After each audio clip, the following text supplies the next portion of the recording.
To promote my new flower shop, I had one place print my business cards, another print my brochures, and a third, my signs. Now my roses aren't red, my violets aren't blue, my geraniums look dead, and I don't know what to do. Staples can help your business stand out with signs, banners, and brochures that are a true reflection of your company. And now at Staples, spend $50 or more on print and marketing services and get $5 off your next in-store purchase. Now my business is blossoming, and I'm spending less green. Exclusions apply. In-store only. Ends 6/23/18. Blog Talk Radio. Caution. The tea is hot. Blow it off first, okay? Dish and tea with Big Meech. Hello, hello, hello. It's another glorious day, my tea sippers, and you know what time it is. I hope you have all of your comfort together because it's time to dish the tea. And your dish is darlings. With Big Meech. Can't wait. Time to dish tea with Big Meech. Time to dish tea with Big Meech. Time to dish tea with Big Meech. Time to dish tea with Big Meech. Darling.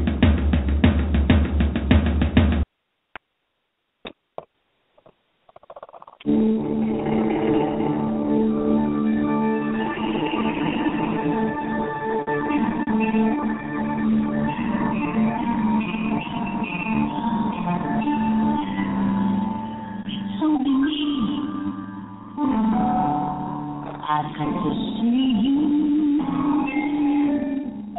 and I know what you've been through.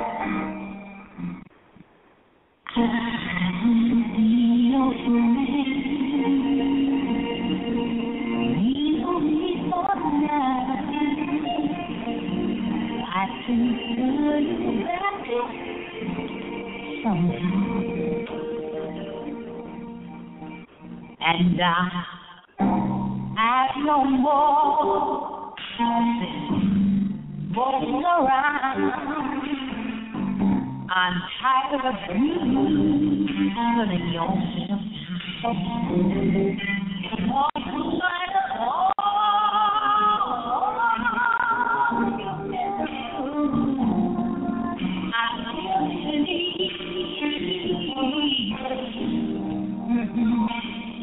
there's a winner and you. Sometimes you can see all the things, but can't forget it all. There's a way to another before you discover.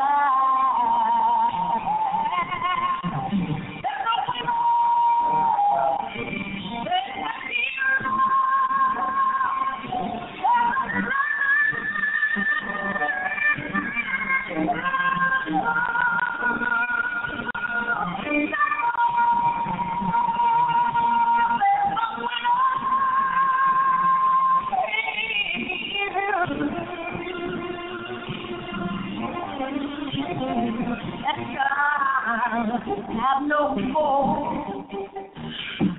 moving around. I'm tired of you putting yourself down. Find a in the mystery. I see you believe there's a winner in you.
And hello out there, Blog Talk Radio land, here in this glorious United States of America and across the globe. For all of you hearing the sound of my voice over there in Germany and Italy and the Caribbean islands, and to everyone, honey, I hope you have all of your crumpets together because, darlings, you know what time it is. Because, darlings, it's time to dish tea, and you're dishing tea, darlings, with Big Meat. Babies, been a very interesting last 7 days, okay? Very, very, very, very, very interesting. And I'm finding myself being in all kinds of emotional whatevers. Oh, shit, you know what? Ha! Ha! It's the third week of the month. Bam!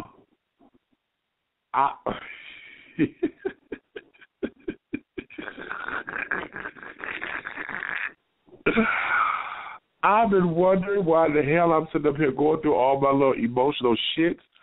Child, it's the third week of the month, and the third week of the month is my week, honey. I'm on my period. Damn.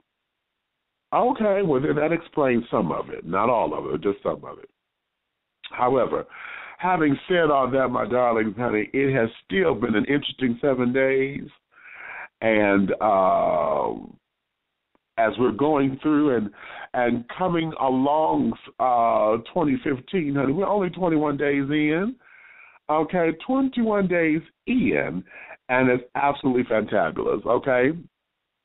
So, like I said, I've just had some interesting things that I really want to get into, but I can't like the way that I want to because I have to protect all parties involved.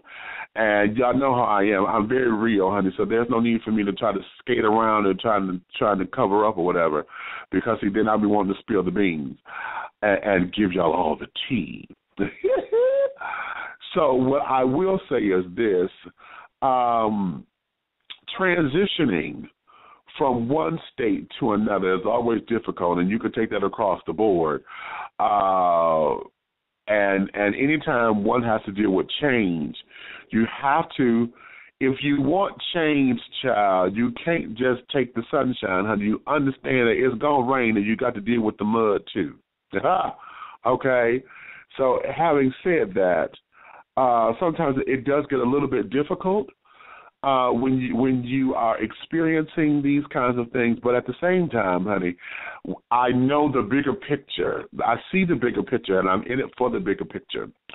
And so I have to make sure that all of my nays don't, outweigh my yays, because I don't want to sit down there and put out bad energy on this, because at the moment, it's just, a lot of times it just sounds like I'm doing nothing but complaining, and that's not necessarily the case.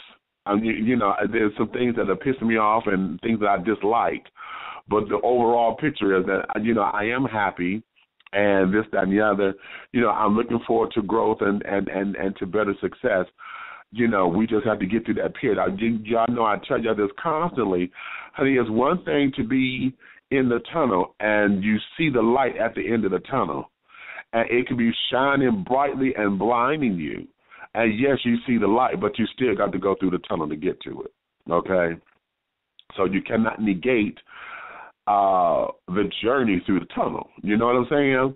So right now, yes, everything is brightly shining, honey, brightly.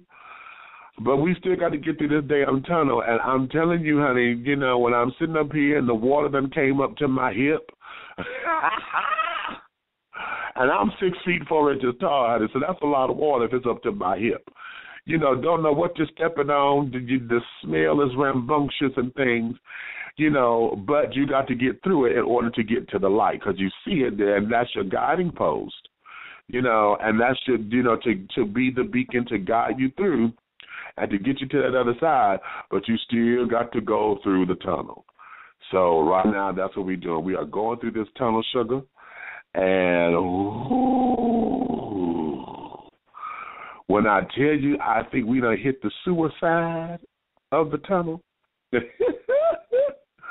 Well, all of the excrement goes. Okay, yeah, that's where we are, and yeah, it's pissing me off to a degree, but we'll get through. As long as I got a good shower on the other side where the light is, honey, I'll be fine.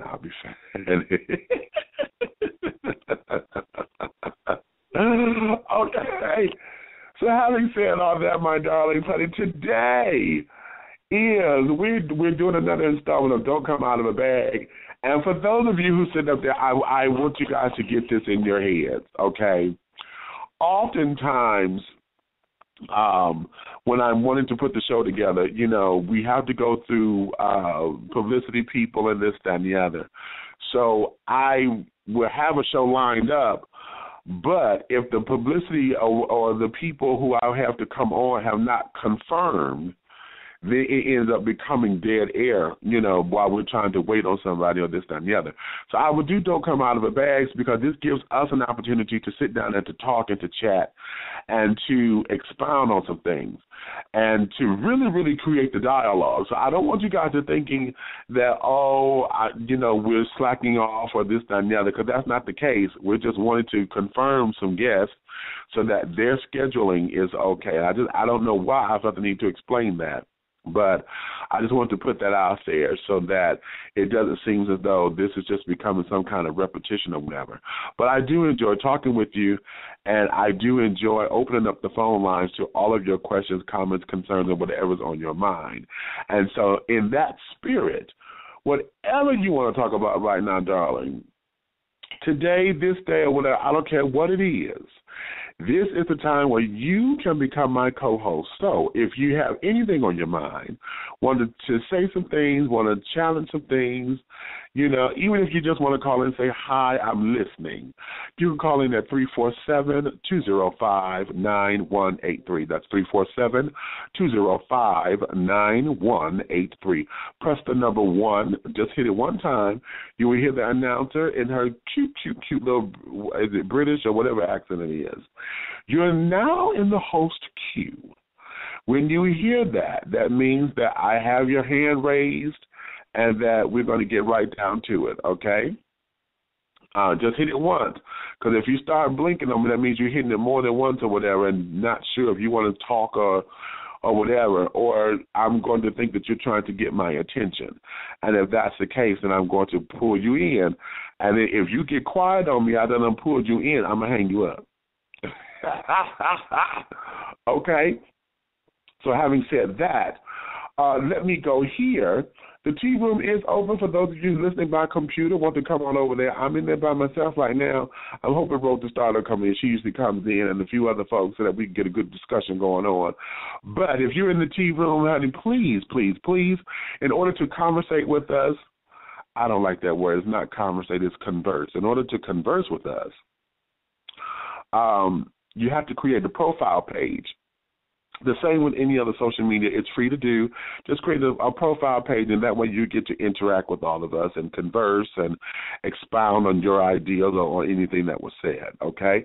Otherwise, if you come in there and don't do that, you will see guest, and then you will have a number by your name, which means you'll be able to participate, but you won't be able to interact. You'll just be able to read what's going on, okay? And that there is fine. And I just want you to know that if you want to choose that option, please come on up in here. Dish your tea over here responsibly, children. Over here, we're in this world now where everything is 140 characters. We're typing in this, that, and the other. And oftentimes, folks may not know who you are, what you represent, or they have someone else in their head. And so based on their own experiences, they may think you're trying to neck roll them, trying to let them have it, or whatever the case is. And that may not necessarily be so. So when you come over here, dish your tea responsibly for me, please. Because if I come in and find you cutting up, I will cut you out. I will. And now, having said that, dishing tea with Big Meech is for mature audiences, and the language and or subject matters that you hear on this program are not intended for children or anyone who is not mature and or responsible enough to handle the situation. So your listening discretion is advised. I will repeat. Dishing Tea with Big Meech is for mature audiences, and the language and or subject matters on this program are not suitable for children or anyone who is not mature and or responsible enough to handle the situations at hand. So your listening discretion is advised. Please note, please understand that. Because, my darlings, I have a potty mouth. I'm soon to be 45 years young, honey, in T-minus 1 month and 3 weeks. No, actually 2 weeks. 1 month and 2 weeks. So I've earned the right to every 5, 10, 15, 20, 45, 62 syllable and or letter word that comes out of my mouth. Always understand this. I don't know what bag I'm coming out of, but I know I will come out of something. Okay? Now, the kind of bag I come out depends on you. If I'm going to come out of a little sandwich bag, and we all be cute because we took the sandwich to school for lunch and things, that's lovely. But if I got to come out of my big Samsonite bag, honey, that means we doing some traveling. I got to read you well. Okay? If I ain't reading you, then, honey, we're going to get ready to send you on the flight somewhere. And we're going to run this Boston, honey, and make it happen. You understand? So, I don't know what bag I'm coming out of. Just know that I'm coming out of one. And today, this is going to be a very interesting show. And not only are we coming out of a bag today, but we're also going to do a couple of Dear Meech letters today. I feel the need to want to sit down and to get into your world. Let's see what we can do with helping folks to solve crisis and get over and out or whatever. So, again, if you have not submitted a letter or whatever and you want to do this live and want to go there, 347-205-9183. 347-205-9183 is the number to call, okay? So, having said that, let me go here and do a special announcement. We have an ongoing fundraiser that we have put together, myself and Peter Jackson of Five More Artists Detroit, who is also executive producer of No Time for the Pain. We're putting that fundraiser together because we're looking to bring the play down here to the ATL. And we got to raise this capital, honey. I need $50K at minimum because all the theaters here, it's something. I didn't realize it was that much. However, please know that your wonderful generosity is greatly appreciated. You can go to the website at dishingtea.com for more information or to see a mock-up of the merchandise. Honey, we have a gorgeous, gorgeous black T-shirt with our fantastic logo on it that was created by Peter Jackson. Our No Time for the Pain logo is going to be on the front side of the shirt, also in an 11 by 17 artwork print. It's going to be on a 6 by 8 ceramic tile print, and also on our tea mugs, or we call them tea mugs here, but you may want to have coffee in it. Okay, each item is $20, okay, plus $5 shipping and handling, so we just say it's $25. With our T-shirts, they're coming from sizes small all the way up to 4X at the $20 value. However, if you need sizes larger than the 4X, please let us know, and we will see how we can accommodate you at what size, because we can. It'll just be a special order, and it will be a little bit more. Also, with the T-shirts, we have the front side option, or if you wish to have both sides printed with our information on the back, we have a cute little design for the back as well. Those double-sided T-shirts are $30. Yes, same sizes, small through 4X. And we'll go from there. So for more information on how you can support No Time for the Pain, please call Peter Jackson at 248-688-5178. Again, that's 248-688-5178.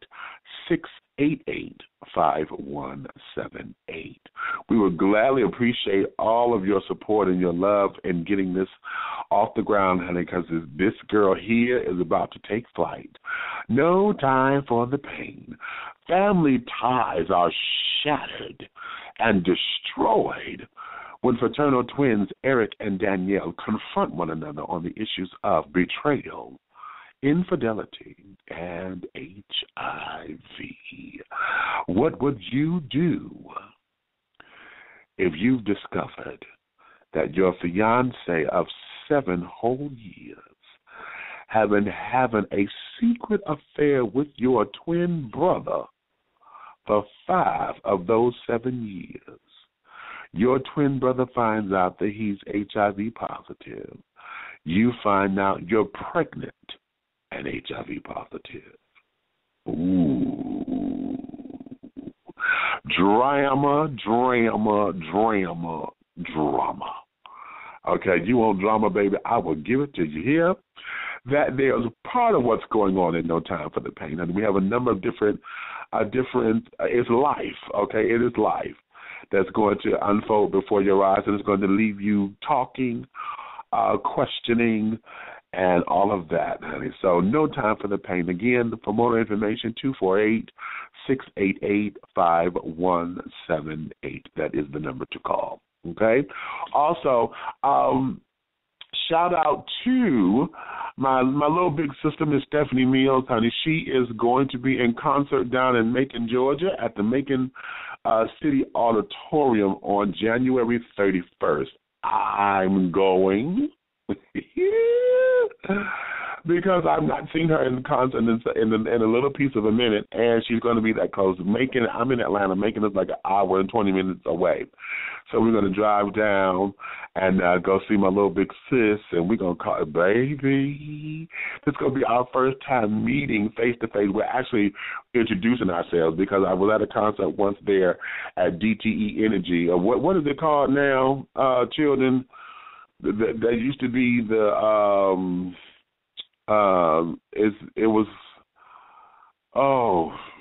child, y'all know what I'm talking about, the DTE Amphitheater Conference, whatever it is out there. Yeah, I saw her there, and I still have the towel that she gave me, that she placed upon my head and touched me and carried on. I still have that towel wrapped in plastic.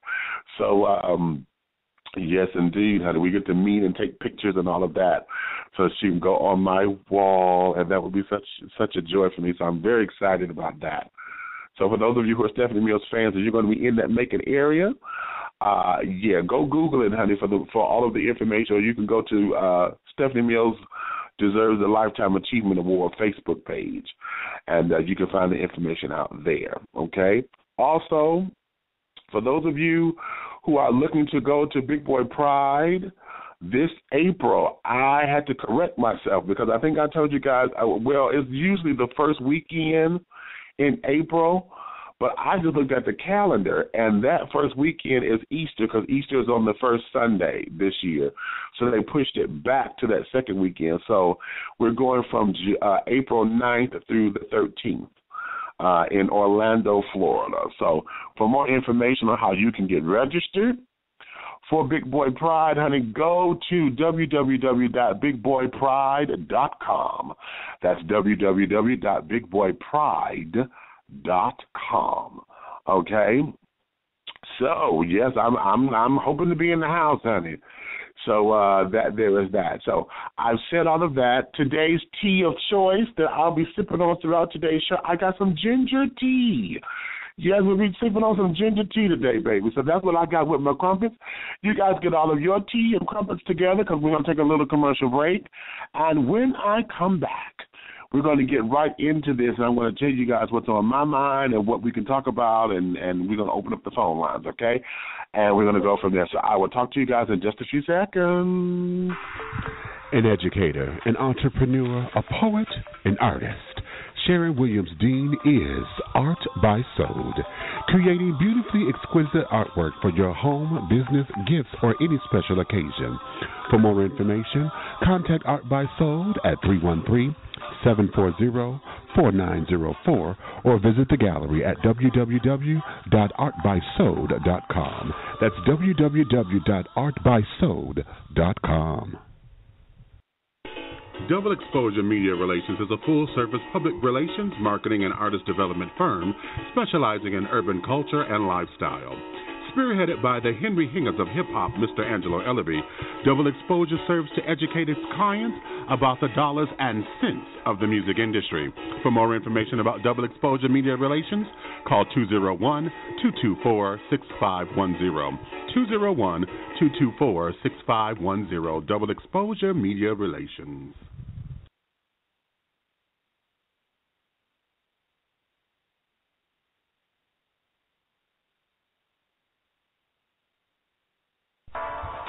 Dishing Tea Entertainment, deliciously exposing your palate to a cornucopia of rainbow-colored dreams and a black and white reality, while cultivating the masses through a delicate blend of stage, screen, television, radio, print, and social media initiatives. For more information about Dishing Tea Entertainment, call Big Meech at 404-914-5610 or visit www.dishingtea.com.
Isn't that a beautiful song? Isn't that a beautiful song? That's Ruben Studdard right there, y'all. Footprints in the Sand from his Love Is LP. Well, CD. I said LP, child. Can you stand it, child? Oh, that song is just working me because I think that's where I am right now in my life, to where the words to that is just everything. It's everything to me. I was listening to that for the first time where it spoke to me because I've heard it. I just didn't pay attention to it, and I heard it for the first time. It grabbed me rather last night at work, and I was at work just crying because I was like, "Oh my God, this is me right here." So yeah. I titled today's show, honey, "There's a Winner in You," and I think it speaks volumes to everything of what's coming up. You know, there is a winner in you. Now, like I said, you know, we're dealing with don't come out of a bag, but I want to do something a little bit different because we're going to address a couple of issues. I got a few letters that were sent to me that I want to bring in to y'all. So when we get to the letters, honey, if you want to expand and expound on them, you can. Feel free to call in, and you can also give advice if you feel you have to or need to or got something to say about it. But you are my co-host, so you guys know the rules, honey. We can talk about whatever it is that's on your mind, like here right now, okay? But just remember, if you decide to come out of a bag on me, honey, I'm going to come out of a bigger bag on you. You got me? Okay? As long as we get that together, honey, as long as we understand that, okay?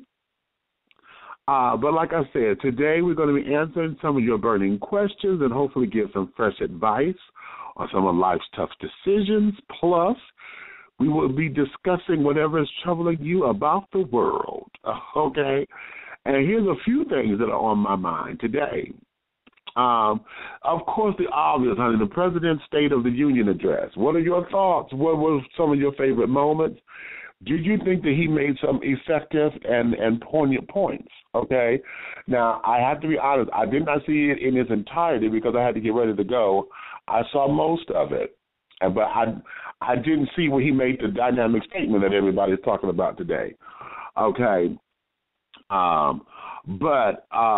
Yeah, so we want to talk about that. What are your thoughts about the State of the Union address?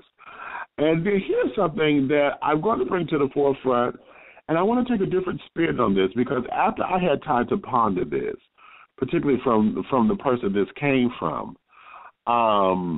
I want to open this up to those of you who feels the same way he does. And we're going to talk about voting, okay? And the question is, why don't you utilize your voice? Okay? And this came about because I was talking about going to see the movie Selma. And the person I was talking to said that he had no interest in seeing it. And I was like, really? You know, and I was going on the obvious because this, you know, there's a lot of people who do not care for our Anglo-Saxon Caucasian counterparts, okay, for the very reason, dealing with the history of it. You know, a lot of times, you know, folks just cannot get that out their minds. You know, they don't see how anybody can press past it or move forward from all of that and still, you know, want to invite these people in, okay? And everybody who feels that way, you know, they have merit to feel that way. I get it. I'm one who's been able to push past it. However, pushing past it does not mean that I've forgotten any of the history of it. You know what I'm saying? And all of that. However, talking about the movie, I was saying, well, you know, I feel as though this is a movie that everyone needs to see, particularly those who feel as though that, you know, they don't vote or don't have to vote or shouldn't vote or feel as though their votes don't count. And then he wrote it that he said to me, he said, well, you know, I don't vote. And it shocked me for a second. And I'm sitting here saying to myself, oh, well, you may not vote all the time, but I know you vote for the important stuff, right? You know, the president and maybe the governor. Maybe you don't do the city council. Maybe you may not do the mayor, but, you know, you do the bigger ones. In my head. And he was like, no, I just don't. And I said, why? And he really didn't have necessarily an answer for it. It was outside of, which is so real, you know, it's just not his thing. You know, and he coupled that by saying, now, and you've never heard me complain either. He said, and for good reasons, politics is not his thing. Okay, so whatever happens, that's just what y'all do, honey. That, you know, okay, whatever happens is just going on in the world and carrying on. I'm not going to complain because I don't vote in this, that, and the other. I just make it do what it do for me. And, you know, my life is still going on with or without, you know, me putting my 2 cents into the political arena. And then knowing, which is very interesting because, see, he is one who don't talk politics or religion because he doesn't do the religious thing either. You know, not the way traditional religious children do. He's not like that. He has his own belief system, but he's not one of those diehard children. So those are 2 subjects he don't talk about. Very, very interesting as I'm thinking about this. Because, you know, those are the subjects that are most passionate, and those are subjects where everybody loses their damn mind over, you know, because you don't believe the same way that they do or don't feel that the way that they do. And I don't know why we have this thing to where the whole idea is, you know, for us to allow everyone to believe the way that they believe and feel the way that they feel and know that it's okay. But oftentimes with those 2 subjects, you know, we get folks who want to fight and battle because you don't believe the same way. And one of the things about him is that he is not confrontational. So I believe, and this hit me earlier today, like I said, I had time to process this down, that a lot of why he couldn't answer that question is because a lot of the stuff becomes it's a confrontation and it becomes drama, and that's something that he don't want to put in his life, you know. So rather than deal with it, he just don't. And when that hit me this morning, I was like, wow. So it begs me to question those of you out there who don't vote. What are your reasons? And I want to put it out there. This is no judgment. This ain't no shame. Not trying to shade you or whatever. But you don't vote. Why? And then for those of you who feel as though you get tired of folks attacking you by saying, well, if you don't vote, you better not be complaining. What is it about that sentence or that statement that gets you? You know, why? You know, what is it that you want to stand on and be like, okay, this is it? Jehovah's Witnesses don't vote because it becomes a religious thing for them. You know, they're like, okay, I'm not part of this world, and they don't get into the politics of all of that, you know. So that there is that. I thought that to be a very interesting discussion. Very, very interesting discussion, you know. So I'm throwing that on the table to you, okay? And then the other thing that's on my mind, and I know this is going to be a hot button. Ooh, this is going to be hot. And that there is, we are in this thing, I'm calling it, you know, raw dogging and barebacking. Why does it seem that this is the latest thing to do? You know, that question came up on Facebook. It was like, honey, did I miss something? Why is it that it just seems as though a lot of people, because, you know, Facebook posting everything, so we got a lot of people posting up videos and carrying on up themselves, and a lot of people are back to the whole idea of unprotected sex. And the question was, well, when did this become the end thing, you know? But and then my response was, honey, it's never been a new thing. It's just that the times that we live in has changed a bit. And I'll get all off into that in a little piece of a minute. But I want to hear your responses to all of that, too. You know, are we in a culture, you know, and has the culture decided that now to where, you know, barebacking has become so much acceptable or whatever? And here's what I want to hear it from my heteroattractional counterparts, because I know what it is from a gay perspective. I want to hear from y'all because, see, the straight children, y'all still having babies. We still got more unwedded mothers and carrying on, and then you got 4, 5, 50, 1,100 kids, okay, all up under the age of 10, and carrying on, which means you're not protecting yourself. Why? And then you sit up there sharing the man. Okay? Like the children that was on Iyanla, the child with the 34 kids. You got 17 baby mamas. You done 17. Woo! Y'all done shared this man, honey. Ain't now one of y'all decided to use a condom nowhere. And the evidence is y'all got children. You know, so I want to hear that from that perspective as well, because every time we talk about sex on the show, it's always coming from a gay perspective. And I want to open that up because I want to talk to you straight children out there. What is it about barebacking and carrying on that is so the rave, you know, to where it's becoming a culture now? You know, if y'all read, if you're online dating and carrying on, you will hear BB, you know, for barebacking, or you will hear folks say, you know, I want to be raw and carrying on, you know, this, that, and the other. What is that for you? You know, and why is it that we find it so acceptable to take those risks so often? It's not like this is a one-time thing or whatever. This is an often thing. So I'm going to put that out there. So those are the things that are on my mind right now. And then also we're going to do a couple of these big meat letters. But let me go here. I'm going to take a call to do a letter. So I'm going to go here and take this first call, 313-371. 313-371. You're on the air. Hello there, my darling. You're dishing tea with Big Meat. Hello there. How are you today? Bless the Lord, oh my soul, and all that is within me. Bless his holy name. Bless it. I'm on here with you today, and I'm going to go to for the voting part. A lot of people don't vote because they feel it doesn't do any good, but they're wrong. Okay. They should vote anyway. Okay. Because they vote counts. And we had so many people to lose their lives and get hurt, and Martin Luther King died so that we could have a right to vote. So they should get out there and vote.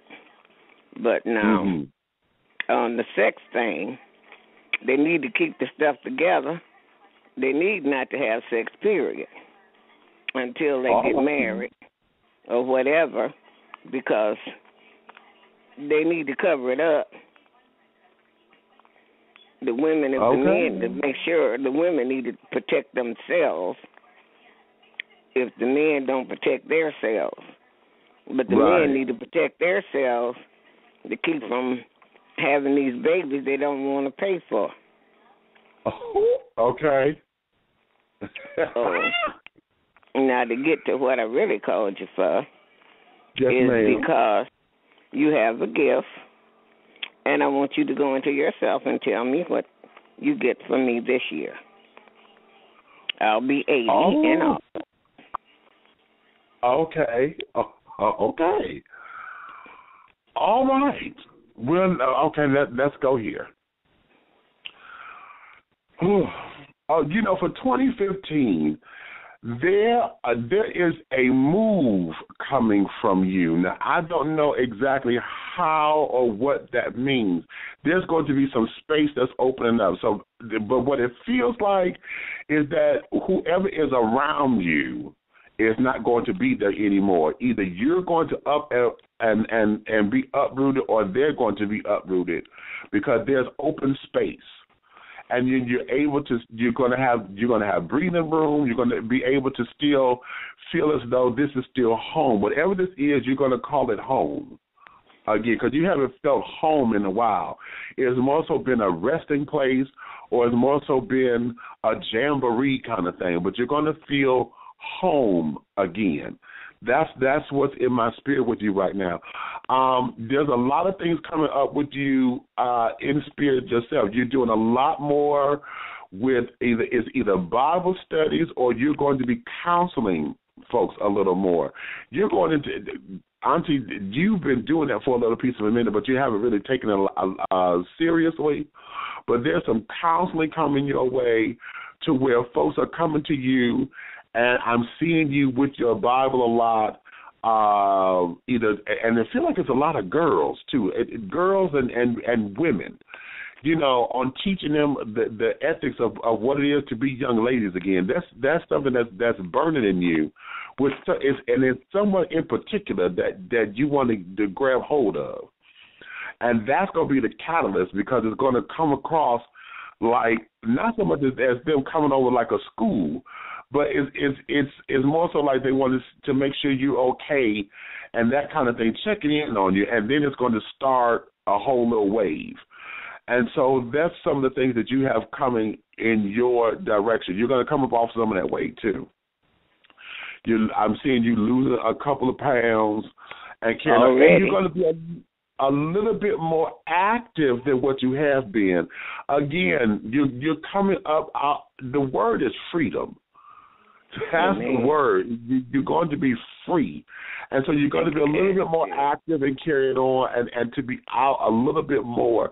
Not to say that it's going to take you over, but you're just going to be out a little bit more, and you're going to start to enjoy life again from a different perspective. And you haven't been in this particular space in a little piece of a minute. In fact, you haven't been in this particular space since you stopped driving. And this is going to pick you back up again, getting out and carrying on. So, 2015 is going to do wonders for you, because it's going to let you be you again. I'm tickled, because I haven't seen you like that in a little piece of a minute. I accept totally. Yeah. I accept totally. Yes, and you keep on keeping on, and I see a lot for you this year. All right. Yeah, you're going to be doing a lot this year, a whole lot. You're going to be blessed abundantly. Blessings coming your way this year. A lot of blessings. Oh, I accept and receive. Yes, ma'am. Mm-hmm. Yeah. And receive. And I want to have a front row seat with my ticket, with my fare paid. Oh, Lord, you heard that, didn't you? I heard it. I had to put that in. Yes, I know. Yes, ma'am. I had to put that fare paid in there. Yes, ma'am. Yes, ma'am. Yes, indeed. And you keep on keeping on, baby. I shall. I am. And know that I love you and God loves you more.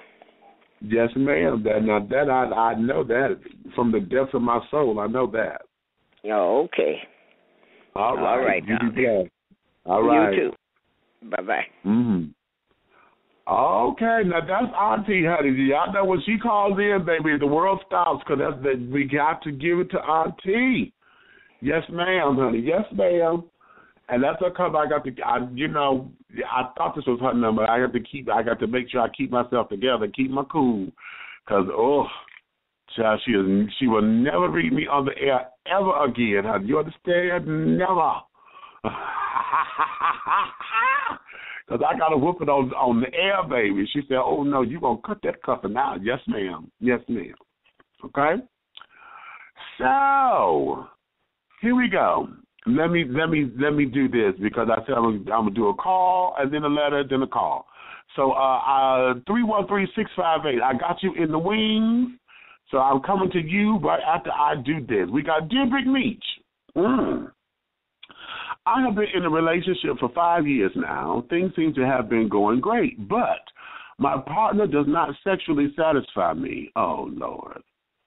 I tried to teach him how to love me sexually, but it seems as though he is just in it for himself, and I'm just SOL. Okay, shit out of luck. Okay. I've thought about venturing out, but I don't want to be the one to cheat. Yet I think he is cheating on me. What? Okay. I'm not sure what to do in this case, because he is a good man, and we are raising our adopted children together, and we built a home and a life. I don't know what to do. What do you think? Oh, and yeah, we are a gay couple. Duh. Okay. Well, no, not duh. It just sounded that way. Okay. Well, first off, my darling, wow. First off, let me go here. Let me say this because me being single, for those of you who got relationship questions or whatever, I'm single, okay? And it's been a long time since I've been in a relationship, and I know I'm about to sound like my mama right now because I'm single because my relationships didn't work. So what I'm about to say, you take it with a grain of salt, honey. If it feels right, cool. Okay, if it doesn't, it's not going to hurt my feelings because I don't have a man, okay, and you do. However, me being on the outside looking in, let me say this, okay? What did you build your relationship on is the question. Because if everything else is good and you say he can't satisfy you sexually, then the question becomes, mistake, what is it that you're into? Okay, because one of the things that I have found is that oftentimes we say that our mate can't sexually satisfy us is because we're looking for him to be somebody else. Does that make any sense? We're always comparing them to the person who was the one or the person who did this and this, that, and the other, versus letting those experiences be those experiences because that was your past. Now, you say here, I've tried to teach him how to love me sexually, but it seems as though he's in it for himself. That sounds like selfish sex. If it's selfish, then that means that the communication has not been there. My question to you becomes, honey, you said you tried to teach him. What did you teach him? Did you sit down and have a conversation and say, honey, can we try this, or this is this, okay, and this, that, and the third? Or did you just try to spring something on him and carry it on, and then it was like something that he wasn't into or whatever the case may be? If you guys are sitting up here still trying to figure out what roles are roles, because here we go, and I know I'm going to make some folks mad with this one. In a relationship, okay, and this is just my take on it. I'm going to repeat that. This is just my take. In a relationship, in my world, there is no such thing as top or bottom, okay? In a relationship, what you have is the mutual understanding to keep my partner happy within reason. Okay. Now, if that means that you on the bottom all most of the time or whatever, he's topping most of the time, okay, fine.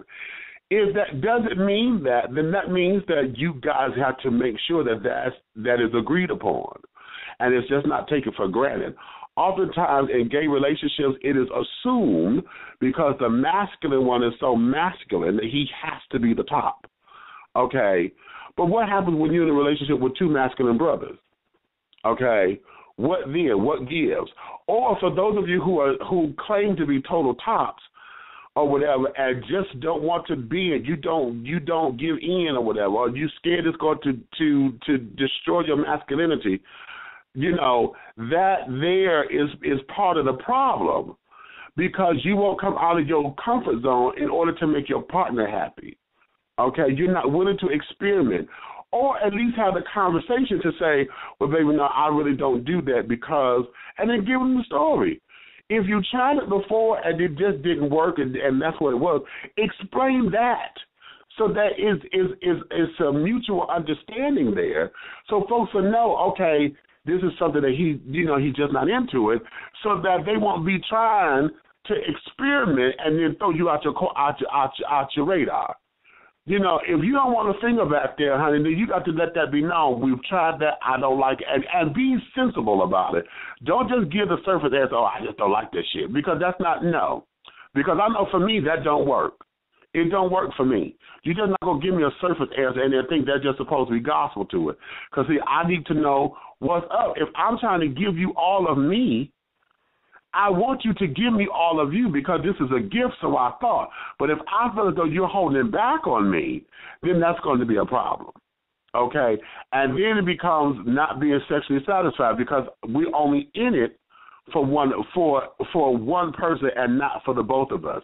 It should be when this is over, when this experience is over, my goal is to make sure that when you got up, honey, I've done everything to make sure you're satisfied.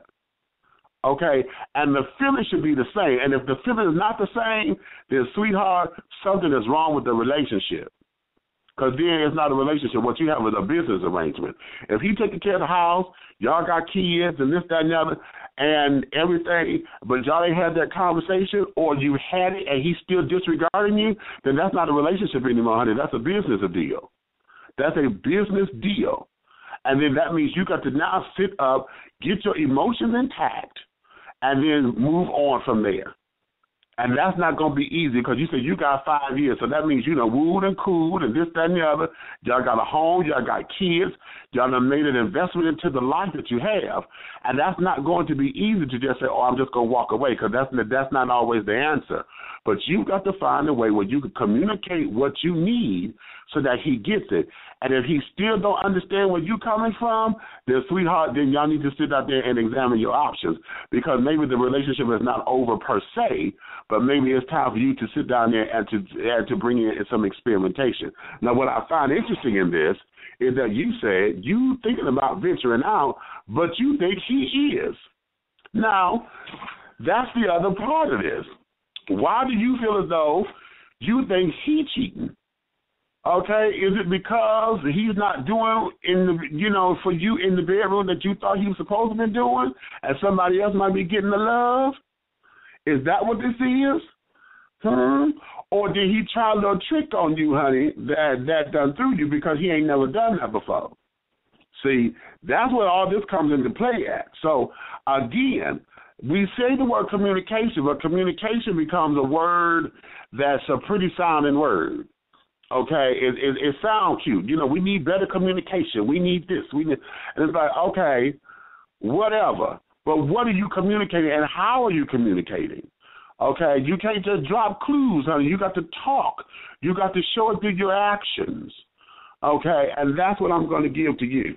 Okay, sit down there and get your life in order. Find out what it is that you want done, honey. If you want to go swinging from the damn chandeliers, then damn it, tell him that.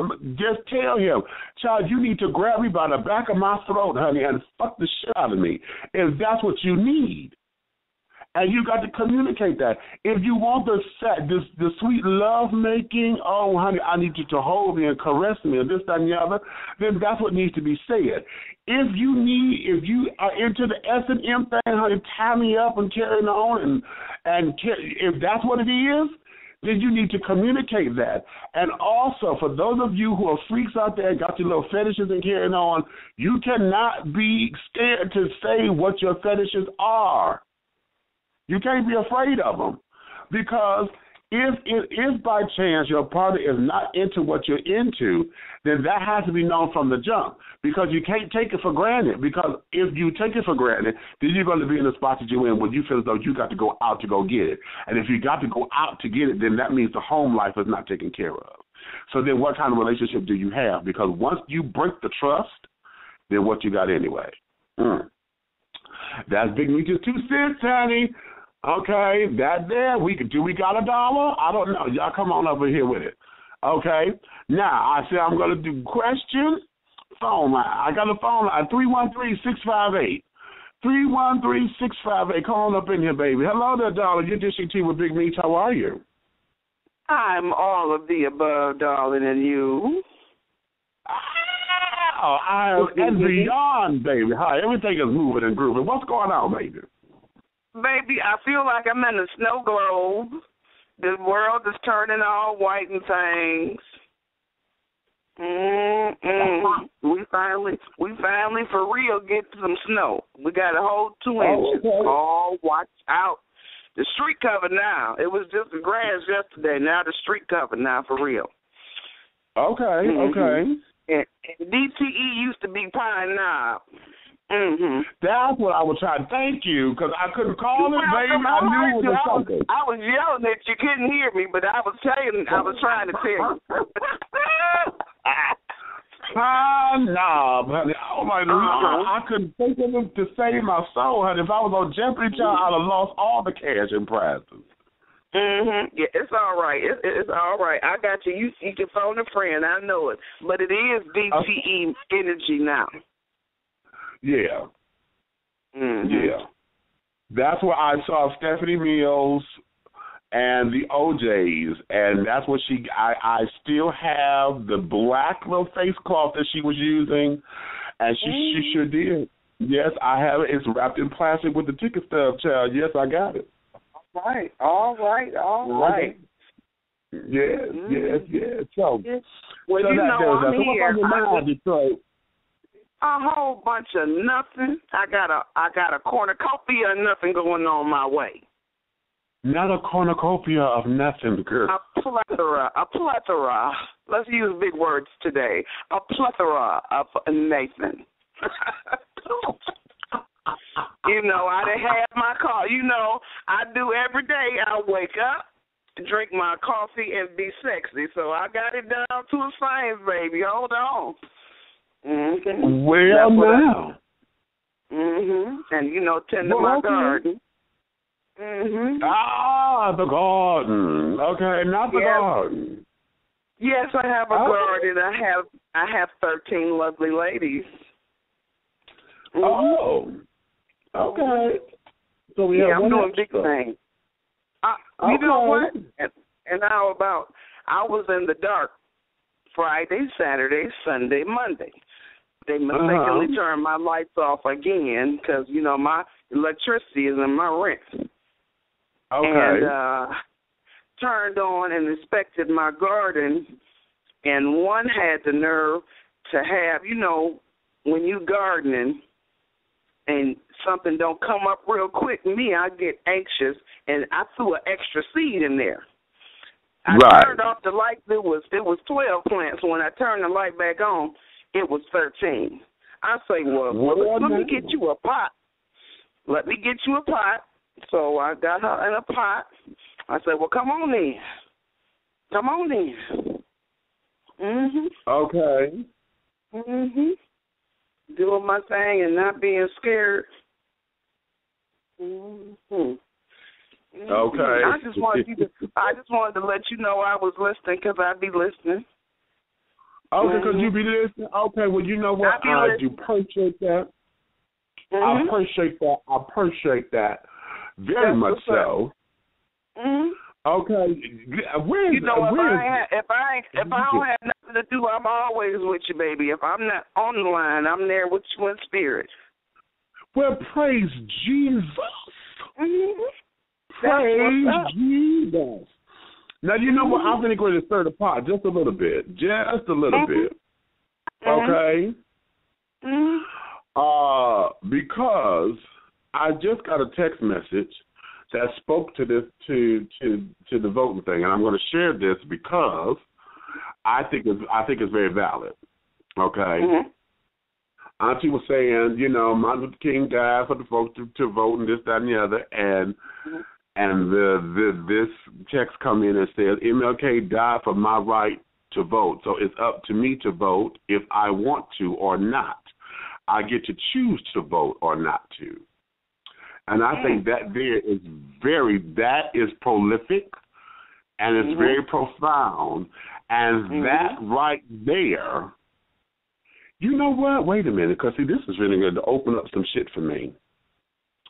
Because for everybody, see, here's a part of this story that I think is overlooked when we're looking at the whole spectrum. Because we hear about all those who was marching and carrying on for the right to vote. But what about those who didn't want to march and carrying on? What about those, you know, and who got called the Uncle Toms and carrying on, or still thinking with, you know, you still got your slave mentality thing, because they didn't want to ruffle the feathers. They didn't want to lose their lives. You know, they didn't want the white folks after their families and carrying on. What about those folks? You know, because one of the things about the legacy of Martin Luther King is that's what his whole legacy is, for us to be able to be at the table, to be included, but that was still our right. It was still our choice. It was equal rights, equal choice, equal. So if everything is equal, that means for those who have the right to sit with the right children, and we want to integrate, it's just the same as those who didn't want to be bothered, because it was all supposed to be equal. It was all equal rights. You know, you're not going to deny me the chance to get educated over here. Okay, but at the same time, if I say I want to go here, we cannot shun those who say, no, I'm comfortable over here, because all of that was supposed to be at the same level. It was all to open up that playing field. So I wonder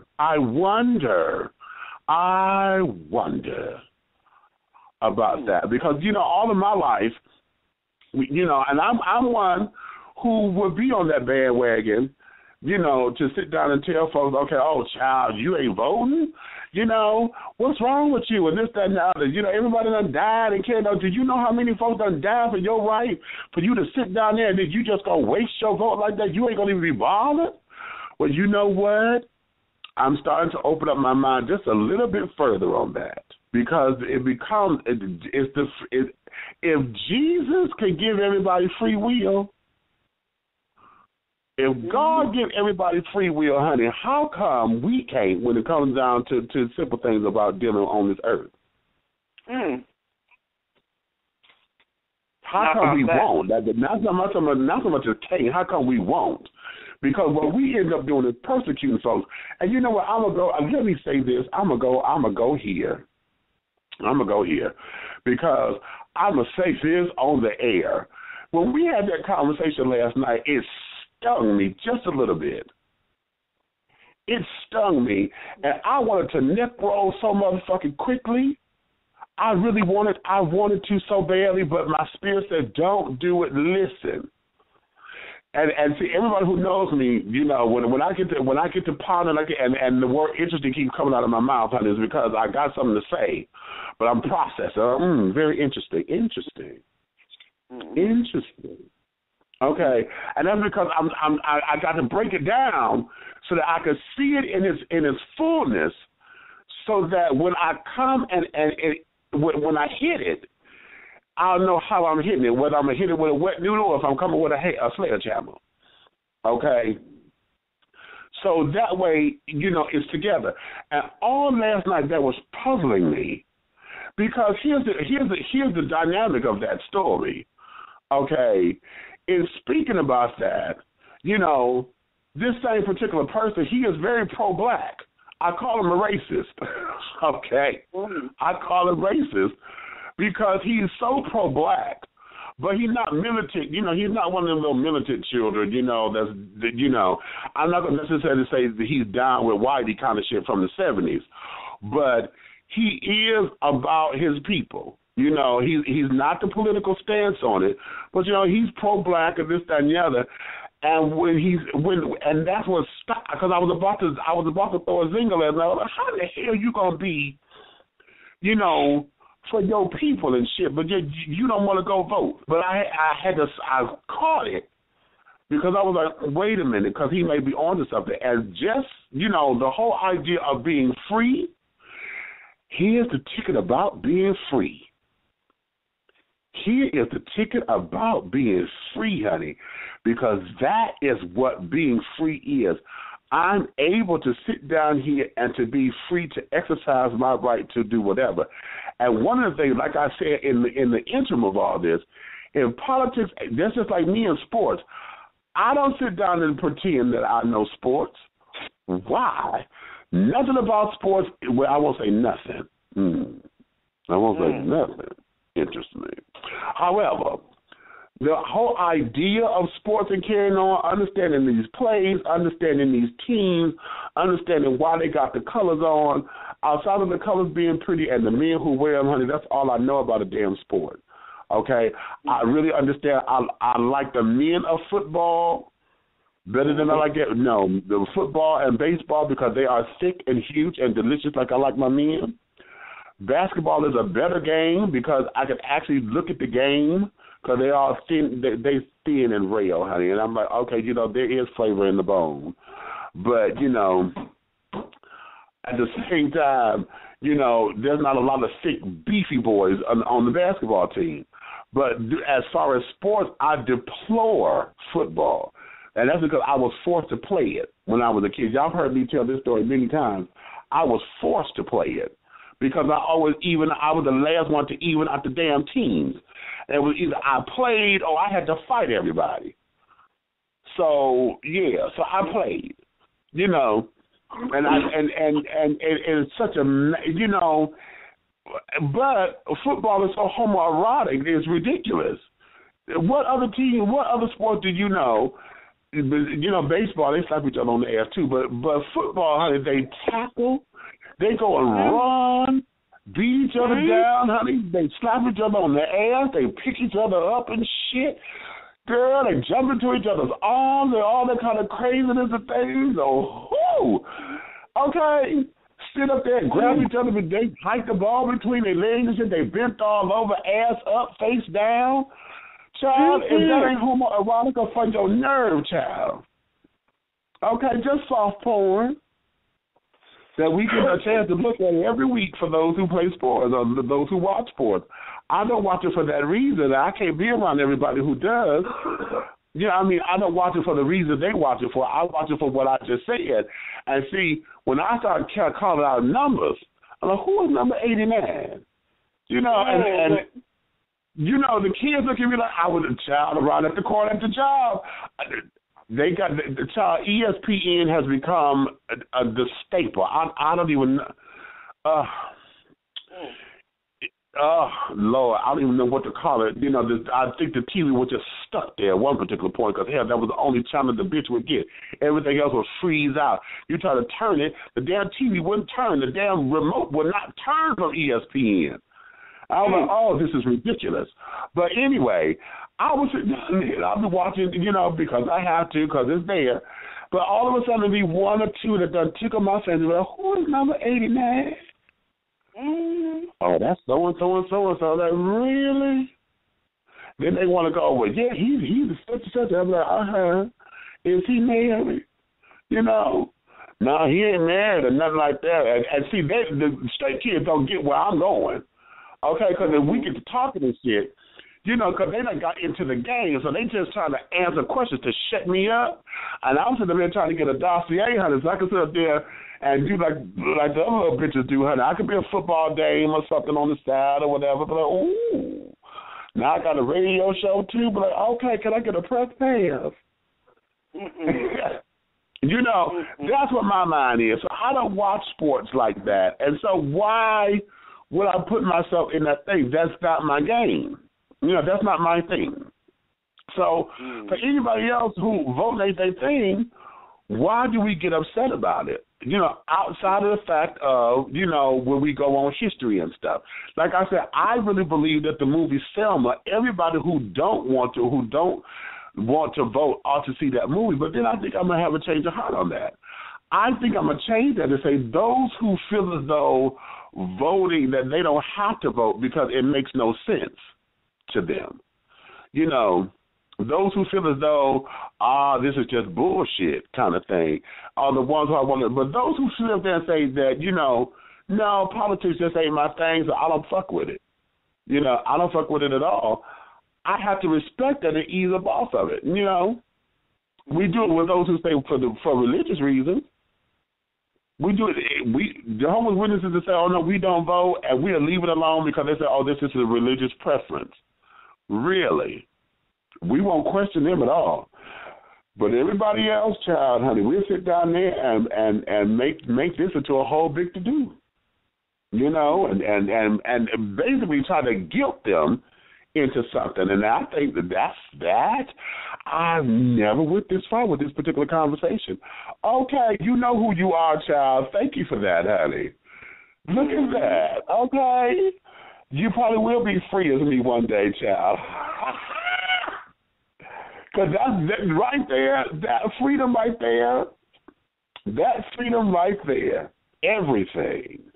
Because this here is my freedom, and I take my vote with me. My vote is on me. I'm not going to put it in that political arena. You know, now that's not that he don't know how to exercise the vote, because I'm sure he has his unions and carrying on in other different places and things, you know. But as far as the political arena, that ain't his bag. So that is a new way of looking at something. I like to hear. I like where that's going. Hot diggity damn boom, honey. Let's do this thing here. Let's do this thing right here. What you know about that there? You don't know nothing about that. They don't know nothing about it. Child, how can it? We just sitting up here discovering it. They don't know. They don't know. The process. Okay. It's the process. The process. And the process is sandpaper for the soul, baby. You better get it. You better get it. You know what? Let me take this time since we went there. Let me do a public service announcement. Okay, I'm going to be having new. We're going to print a new edition, the second edition or the second printing. No, I think this will be my third, but the third printing of Awakenings, Epiphanies Along the Spiritual Journey, and coming soon. Coming soon is its companion piece. Revelations, Affirmations, and Confirmations, honey, by Big Meech, yours truly. Okay, yes. We're looking for a March release. It's going to be my birthday gift to myself. So Revelations, Affirmations, and Confirmations, and Awakenings, Epiphanies Along the Spiritual Journey will be made available to you soon. But you can still get Epiphanies, Awakenings, just by going to the website, www.dishingtea.com. Okay, I had to give you that real quickly. Real quickly, okay. Now let me do this. I'm gonna take a little commercial break. When we come back, 404-519. Don't you go nowhere, baby. I'm coming to you in just a couple of seconds. Let me take a commercial break real quick, Ike, and then we're going to get this thing started because I like where this is going, sugar. I like where this is going. If you are looking for irresistible, breathtaking art, you've come to the right place. At Sherwood Forest Art, we carry a large selection of paintings, masks, figurines, and sculptures of both modern, abstract, and representational styles. To see all of our art treasures, visit our showroom today at 19500 Livernois Avenue in Detroit, Michigan. For more information, call 313-340-0411. Sherwood Forest Art, where art talks to us in a language of its own. The Caribbean American Boys Entertainment. We specialize in jerk and conch food catering, party promotions and emceeing, entertainment with the Caribbean swagger, island fever on the mainland, bam bam. We also provide customized tour guides through gay-friendly Bahamas to all the hot spots of dining and club life events. Mr. Silvano T. DeMarco is the founder and CEO of the CABC. For more information, please contact him at CaribbeanBoysATL@yahoo.com. That's Caribbean Boys with a Z, ATL, @yahoo.com, or on Facebook at Facebook.com/Silvano T. DeMarco. That's Facebook.com/Silvano T. DMARCO. Caribbean American Boys Entertainment. Island Fever on the mainland. Bam bam.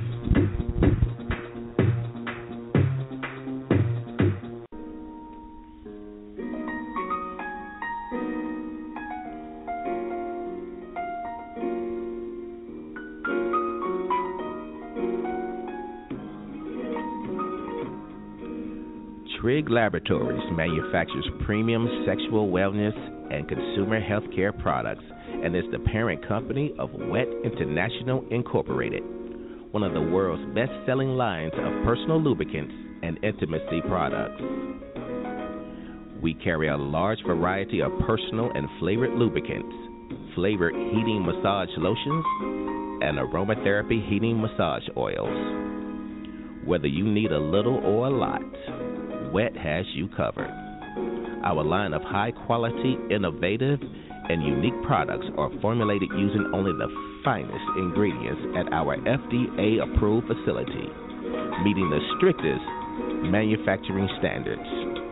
Wet is available worldwide at specialty stores and online retailers and at pharmacies nationwide. For more information or to find a retailer near you, log on to www.stayswetlonger.com. Trigg Laboratories.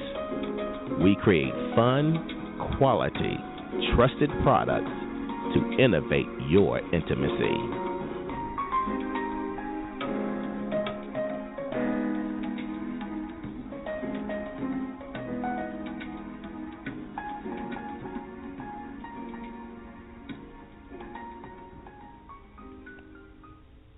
Yes, darlings. And we are back. If you're just tuning in, honey, and want to come in on this conversation, please feel free to call in at 347-205-9183. That's 347-205-9183. Press the number 1. That lets me know you got something to say, and we'll bring you right on in. Okay, we just had a fantabulous little discovery, honey, about free. Being free, child. Can you stand it? Can you stand it? Okay? So, child, that just got me life right there, honey. Just got me life. Okay? So let's go here. I'm coming. Let me go 404-519. 404-519. Wait a minute. Before we break, yeah, go ahead. I opened up your mic, but I was supposed to go and let her call. But what's up, man? I'm gonna open up your mic and I'm gonna do a letter. Okay. Oh, wait a minute. I'm trying to pull it up because this one here. I'm gonna go to this one. That was texted because this one is a doozy. This one here is a doozy. Okay, hold on now, because this child here, I want y'all to get this one. Dear Big Meech, about 9 years ago, I was in a scandalous situation which involved my lover, sex, drugs, rock and roll, and no sex. I'm in the entertainment industry, and my story is no secret. As a matter of fact, what I went through has made me the man I am today. Okay.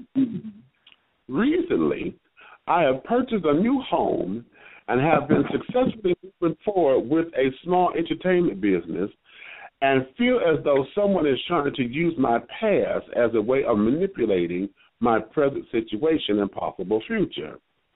It seems those individuals I thought were friends are enemies, and those I thought to be enemies are friends. I don't know who I can trust, so I trust very few. What I have experienced all of those years ago was horrifying, truly unbelievable, like something out of a movie, and I would not wish it on anybody. Don't get me wrong, every cloud has a silver lining, and good did come from it. I have always felt that that brainwashing played a part because there is still not a day that I don't relive some part of what my son and I went through. I know I made a poor choice back then, and I still make poor choices. We are only human. I guess my question is, how do you unwash a brain? How did you unwash a brain? Honey, wait a minute. First off, let me tell you this, because see, we say the word brainwashing, and what we really want to say is conditioning and acceptance. Yeah. See, when you sit down there and accept a certain situation as real, when you accept certain circumstances as real, and you start to accept that that's all you can have, then that there is your conditioning. That there becomes you sit up there, quote unquote, being brainwashed because you have allowed other people to infiltrate your power with theirs. Because all of what they have set up there and said and done and this, that, and the other, you bought it. You bought it. So now to unwash your brain, honey, shit, rewash it.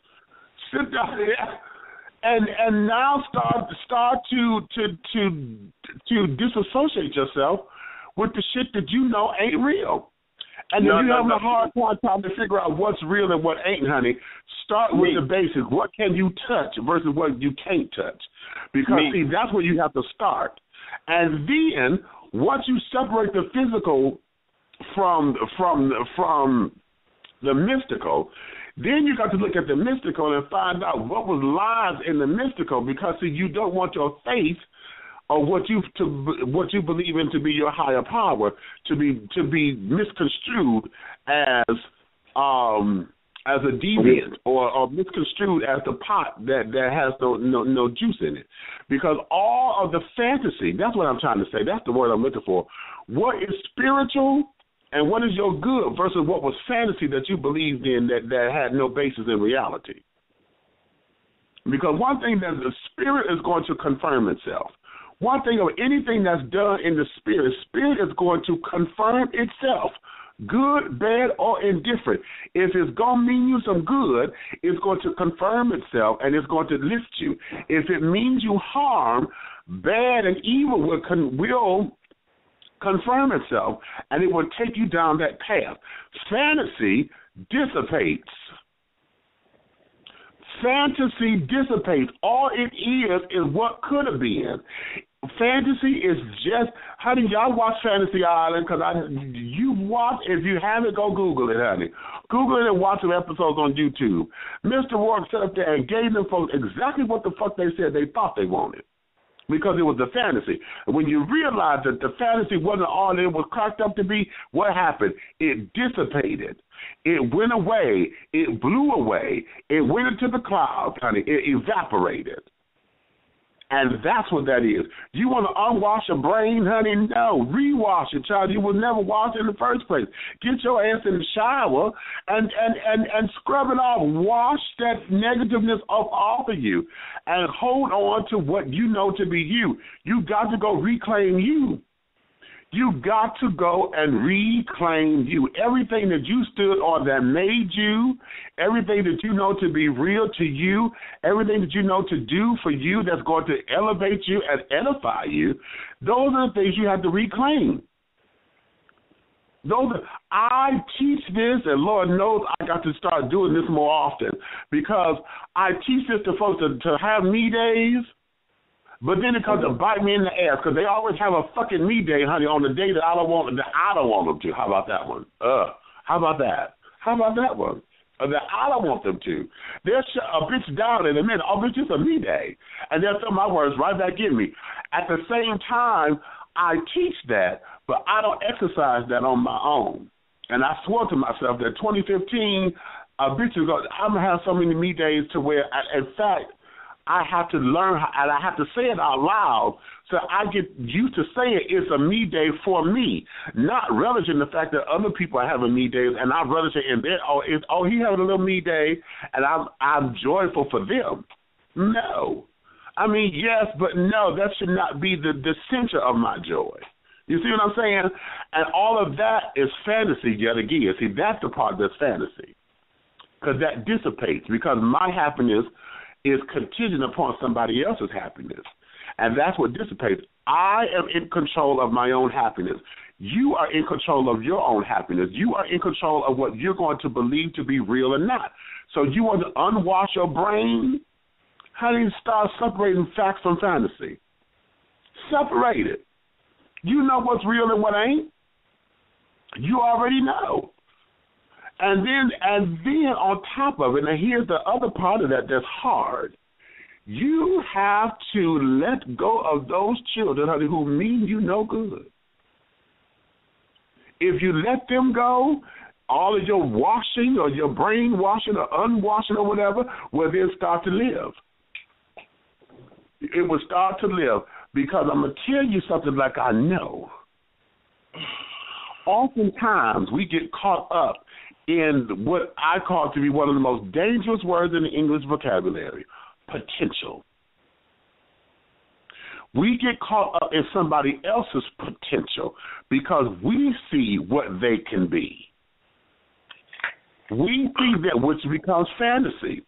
We see them to be that perfect lover that we thought we wanted in them. We see them to be the businessman, the this, that, and other, the hot low dime piece. We see that in them. They don't necessarily see that in themselves.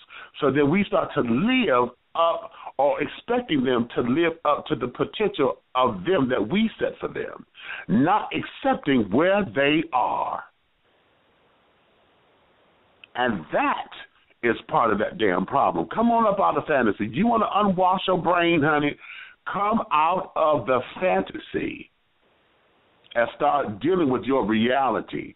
And in dealing with your reality, that means certain habits you got to let go of. If it means you no good, let it go. I don't care how much fun it was. You getting older, and it's not going to have the same impact. Let it go. If it's something, let's take, because you said sex, drugs, and rock and roll. I'm gonna just stick with the drugs, because we all know sex, we all know rock and roll. That's part of it. But the drug thing is the big one, because a lot of folks see drugs and they see it as completely bad and evil and this, that, and the other. But drugs is a little bit of everything, because we're not just talking about the street corner girls. Because we're talking about those who taking pills, and you got medicines and carrying on. You know, food can become a drug because you run to it to satisfy our pain or whatever. So whether it's prescription, street pharmaceuticals, or whatever, that there becomes a part of you. Now, if you feel as though you have a handle on it and you run it don't run you, then okay, you know, everybody has a vice, okay? Everybody has a vice. But anytime the drug situation, and see, I have a thing with drugs, because see, those who are into hardcore shit, I don't get it, because we all know what the danger size of it is, okay? And most of that stuff got more danger than anything. And because I've been on prescription brands, anybody of y'all who take morphine, codeine, and carry it on, that's all cocaine. Anything with an E or I-N-E on the end of it is a cocaine root or heroin root. Okay? So I know what the fuck that damn morphine did to me. I was loopy. Ooh. I don't know how anybody can function off of that shit. I couldn't. Y'all heard me say this on many of occasions. I was in that damn hospital. I wake up, and I knew my nurse was there, and it was a black woman, okay, or Asian woman that was in my room and was talking to me. When she left and I closed my eyes, it was a white man standing in front of me having a conversation. That's too much. I'm like, wait, where the hell did you come from? And then when I closed my eyes, he was like right in my face, like he just right hanging all over me and shit. And then I'm sitting up there in my mind telling him to get the fuck up off me. Would you back up? He's so close in my face where I'm smelling his breath kind of close. And that was all a hallucination. No, I can't function like that. So for those of you who are on hard drugs and carrying on, fine. For those of you who just smoke a little weed and carry on, and no, I said a little weed, all right, fine. But for those of you who are crackers with that shit, and y'all know what oh my God, I can't, my ex is like that. Sit up there, this fucker can't function without no damn weed. I'm like, what is your problem? Every 5 minutes you going over here to the damn bar, bitch, and then trying to get a job and want me to take your piss test because you can't pass. That's ridiculous.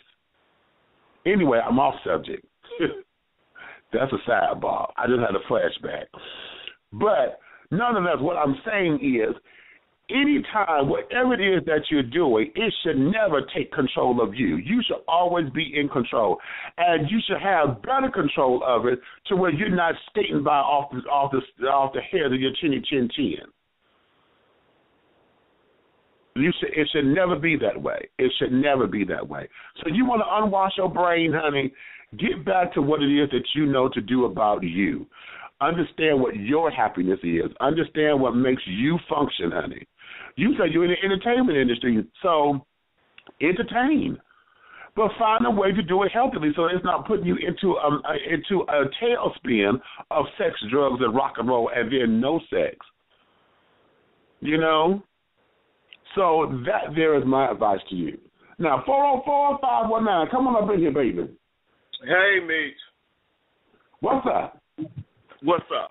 Dig this here to the sex, drugs, and rock and roll cat. Baby, it's not what you go through that matters. It's how you come out of it. And everything costs you should give you a lesson or you should learn something from it. You know, that whole thing with your so-called friends and the other people, that's just shame-based shit. They're attacking your feelings. Those are your feelings about what you went through. They can't make you do shit. They can't make you feel shit. That's your shit. And when you let it go, do a little Amne Hey Renge Kyo. When Tina got tired of Ike whooping her ass, she started Amne Hey Renge Kyo. And it'll change, bro. Real talk. Let the God of your understanding guide you. You know what I'm saying? Everybody done been through something. I don't give a fuck what it is, whether it's sex addiction, whether it's drugs, whether it's gambling. Everybody has had something. But again, it's right. Through. It's how you come out of it. And the only way anybody has any power or authority in your life is if you give it to them. That's right. Shit, you stand up and fight for your own stuff. Yeah, I did it. You done been through it. Yes, I did it. And when you stand up like that, they gonna stop talking about it because it gets no response from you. Yeah, I did it. I had fun doing it. And then they're gonna stop talking about it. It's gonna become old hat. But as long as they can keep poking you, it's just like the fat kid in school. You fat, you fat, you fat. And you run home and tell your mama, they teasing me. Baby, the minute you stop saying, you eat your ice cream sandwich in front of them greedy, hungry bitches. Wow. Okay. You give them the power in your life. You give them the power. So deal with what you've been through, baby, and keep it moving. Keep it moving. Okay. Everybody done been through something. That's true. And as long as we still on this side, we gonna continue to go through something because just because we done been through that, don't mean that as you get older you won't go through something else. Because at every level of life, which is what I'm finding out, every decade, honey, brings about a whole new set of problems. And it brings about, and you know, you really ain't living in. If you keep going through the same shit, this shit becomes repetitious and boring. That's why a lot of people commit suicide because it ain't, you know, life. It ain't no movement in life. But baby, if I go through something new, you know, I have been to the point where I have been evicted, or damn near technically homeless. You know, it's not what you go through; it's how you come out of it. And once you go through certain shit, you either learn that I'm not fucking with that no more, or you're destined to repeat it again. If you always do what you've always done, you're going to always get what you always got. What you always got. Okay. Right. And then and if you got people around you, you got to be careful who you surround yourself with. Because, especially in entertainment, there's a whole bunch of fake wannabe leech motherfuckers. And y'all know you know what I'm saying? Oh, he got a deal.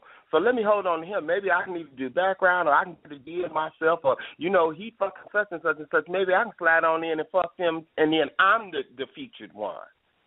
Maybe you with a whole bunch of leeches and scorpions and deadly-ass, venomous-ass snakes. Okay. What do you think they're going to do? You're not brainwashed. They got you thinking that you're brainwashed. They have no power over you, boo. They have no power on you. Get thee behind me, saying you have no dominion here. And when you take them to the land of Oz. Rubbish be going for a house fall on you, bitch. You have no power here. Okay, you in the land of Mushkaland, bitch. You have no power here. Right. You have no power here. And when you own that, then you'll watch, they'll just fall by the wayside because they can't bother you then. They can't bother you. Right. It's like, okay, you know, ha. They're going to tease you as long as it bothers you, honey. And then when it stops, it's over. It's over. They ain't got nothing to do. Then they're going to move on to the next weak motherfucker. Weak-minded, weak-spirited, and a shame-based motherfucker. Oh, okay, we know they did such and such. She sucked dick in the car. Okay, bitch, you just mad. You wanted to suck. Okay, exactly. You know, or whatever the scenario is, you have to find your creativity. You have to find your standards for living. You have to find your shit, because if you don't, you're destined to be give somebody else the power and authority in your life to dictate how you feel. Okay. So and there you have it. And there you have it. And there you have it. I don't know if you saw this thing on Facebook today, the thing about the young gay boy, they took him to the prison, and he had jumped on the little girl because she said he had all the boys in the school, and he had. No. Right. So this leads directly into this conversation. The little boy wasn't no more than 12, 13 years old. Little gay boy. And they took him to the women's prison, to the lesbians. They didn't take him to the men because they scared the men would be trying to make him suck their dicks. Right. Okay. Oh, happy day. Okay. Exactly. Right. If you want to torture this motherfucker, exactly. Okay, so they sent him to the women. And so the little boy, the lady was asking him, why did you fight the little girl? Because she said I was having all the boys and this, that, and the other, and blah, blah, blah, blah, blah. The little boy can't be no more than, like I said, 13, 14 years old. But he's had STDs. He has had a whole bunch of stuff, and ain't nobody in his life evidently told him, okay, honey, if you're going to be a sissy or you're going to be a gay boy, be the best gay boy you can be. You don't chase them. You let them come to you. And everything that wants to stick its dick in your mouth or your ass ain't for you. Right. Again, this shame-based shit. You know, I know you let such and such and such suck your dick. No, bitch, if they coming at you, honey, you the commodity. You the one with the power. Hello. You the one with the power. Sometimes we give stuff and our authority away. I don't care how old you are, and this is in line with this conversation. Whether you're 34 or 14, same shit. It's not what you've been through. It's how you come out of it and what you learn, and if you're destined to repeat the same shit. And we got to learn sometimes to walk the road alone. And pay attention to the scenery as we go, because if you walk in, most of us walk in a circle, especially if you're walking in that circle, you keep saying the same shit, and you be like, I know I passed this before. Before. When are you going to wake up, change your direction, and branch out to something different?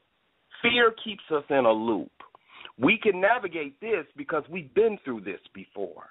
Right. When are we going to let go and grow? 2015 is the year to get out and do something that you have never done before. And a lot of times, I mean, if you ain't never rode a bike through Piedmont Park, go do that. Not you've been through Piedmont Park, but change how you go through it. You know what I'm saying? How about it? You know what I'm saying? You've been to Lenox Mall. Change how you go through Lenox Mall. Some of us used to go through Lenox, shoplifting and whatnot. Go through Lenox Mall and actually buy something. Change the way you do shit. If you don't change it, then you're stuck in that loop. How about it? Change the way you do things.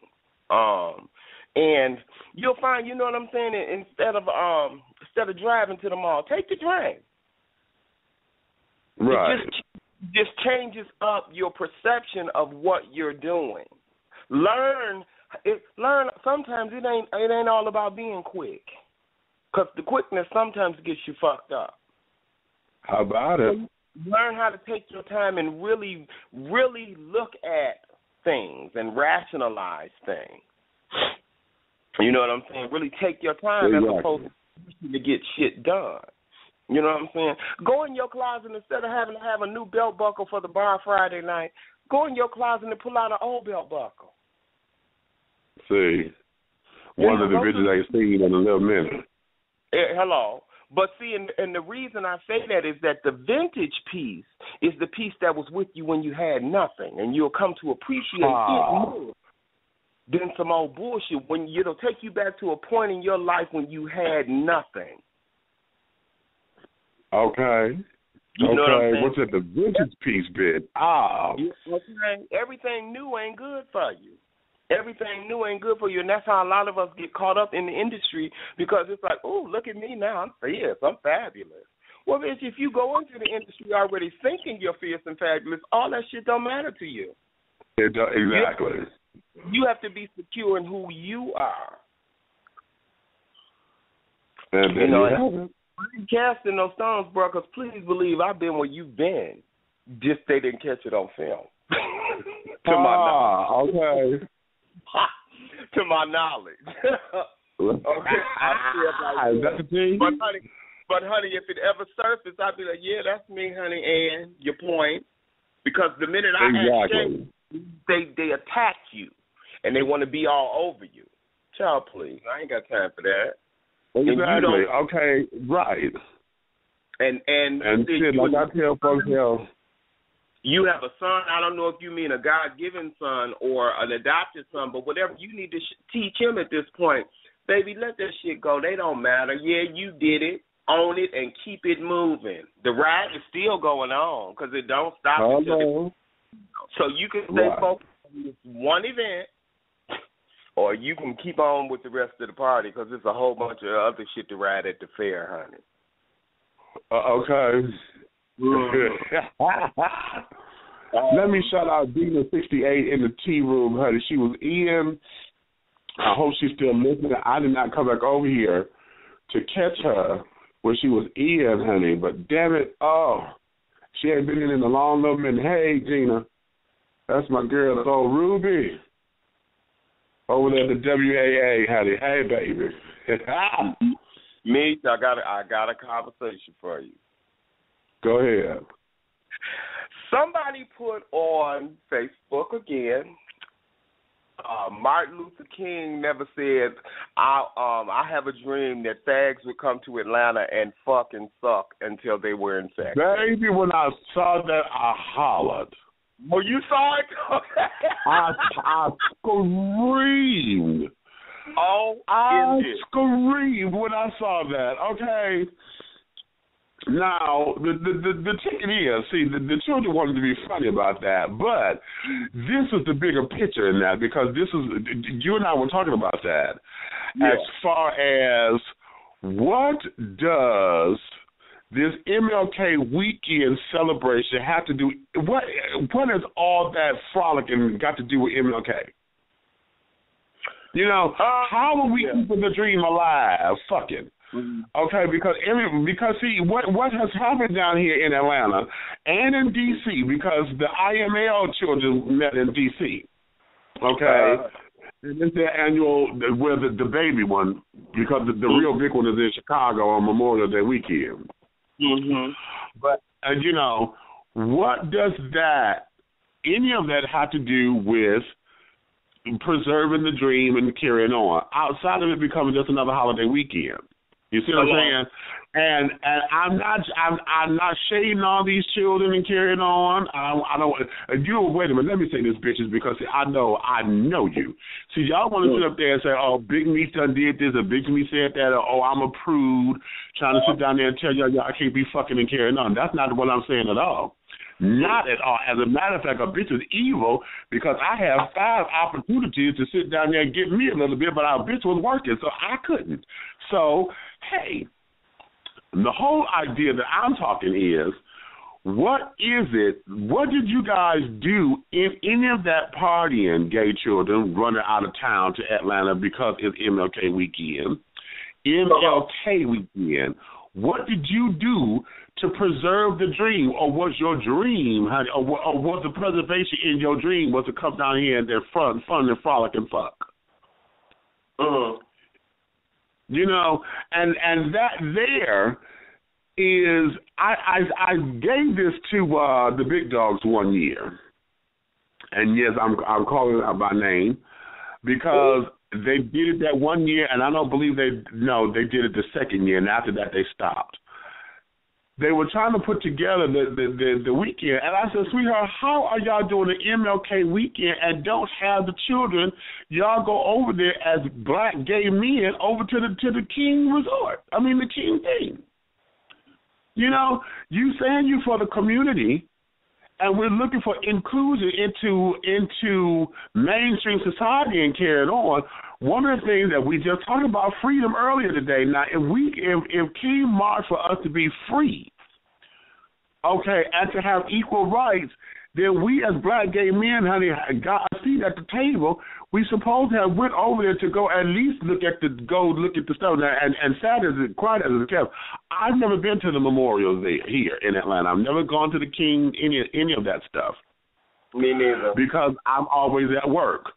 But I gave that to them as a suggestion because I'm like, this is what you're trying to do. You know, add some culture to it so that you can start to preserve their image.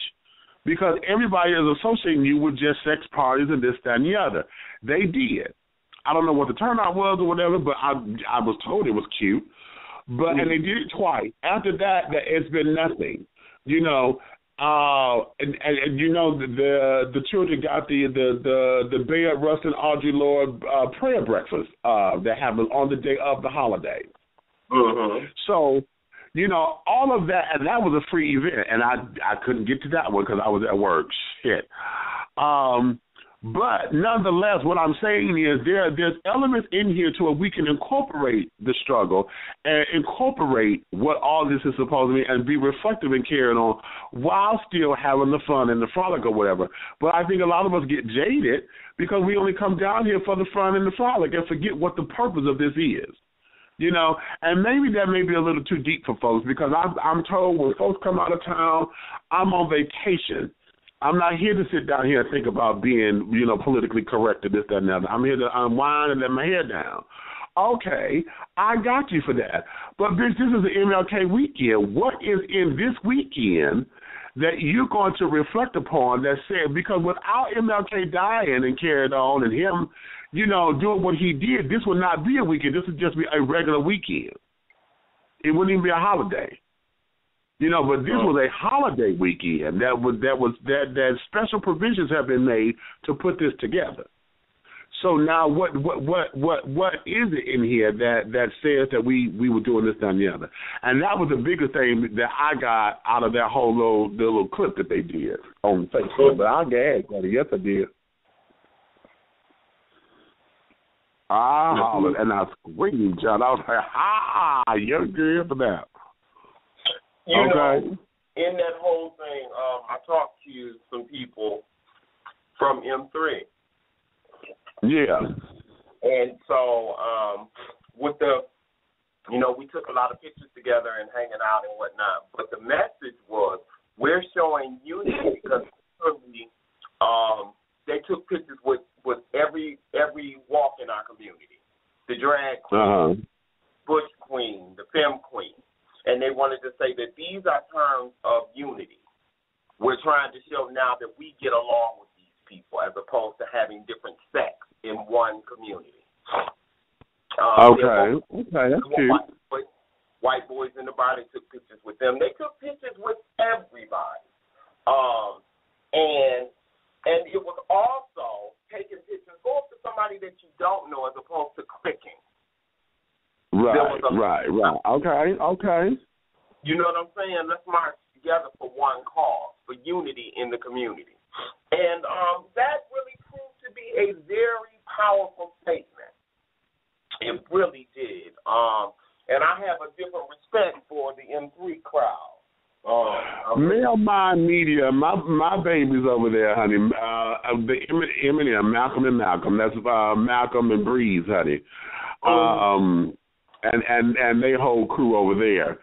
I really like what they are doing because they're, as far as a fresh perspective, they're coming in and they're hitting us like in a way that nerds never have, honey. I'm gonna call them Revenge of the Nerds, child, because they come in and give you the intelligentsia, darling. Yeah. And it's done cutely. You know, they give you facts. They like to sit down there and research this, that, and the other.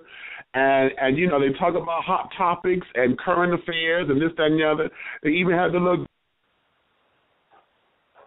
Hello?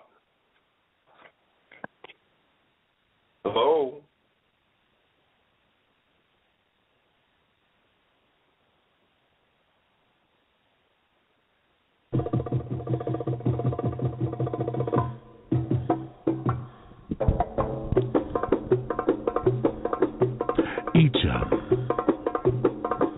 Vidal, Couture, Echam,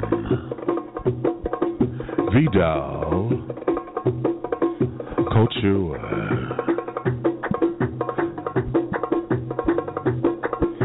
Enjoy high fashion with luxurious twist. Step into the future with fresh, innovative couture. Design by Miss Michi DeVale. Michi DeVale. For more information, contact Michi at 313-996-9807.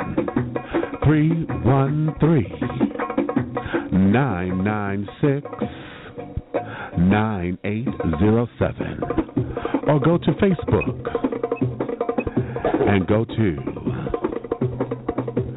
facebook.com/Michi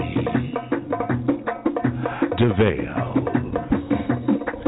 That's MICHIEEDEVALE.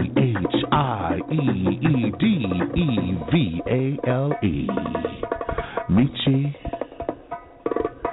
DeVale. Echam Vidal Couture.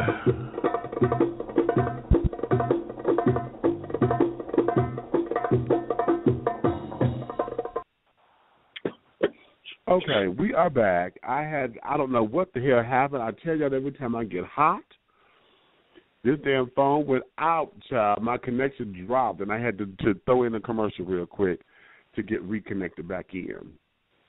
But I was saying, the children over there at Male Mind Media, honey, or M3 as they're known, I'm going to call them Revenge of the Nerds, child, because them kids there, they hit, and they hit hard with all of their intellectualism and carrying on, honey.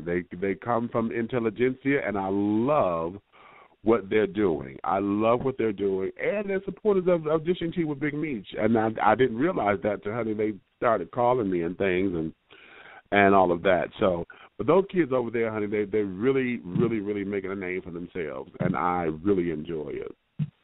So their whole unity in the community thing, I like that idea, you know, to make sure that folks understand this is what this is about, which is what I'm saying. You know, there was fun in the partying. You know, we just had to sit down there and see how it worked. How do you make it work? And that's perfect. That's perfect. Perfect. Yeah, it is. It is definitely a plus, having that kind of attitude and that kind of mentality in our community, especially when you consider that, you know, we can get together to do the sex parties, we can get together to do the bullshit, we can get together and, you know, and do the card parties and this, that, and the other. Bring something to the table that's going to make us grow.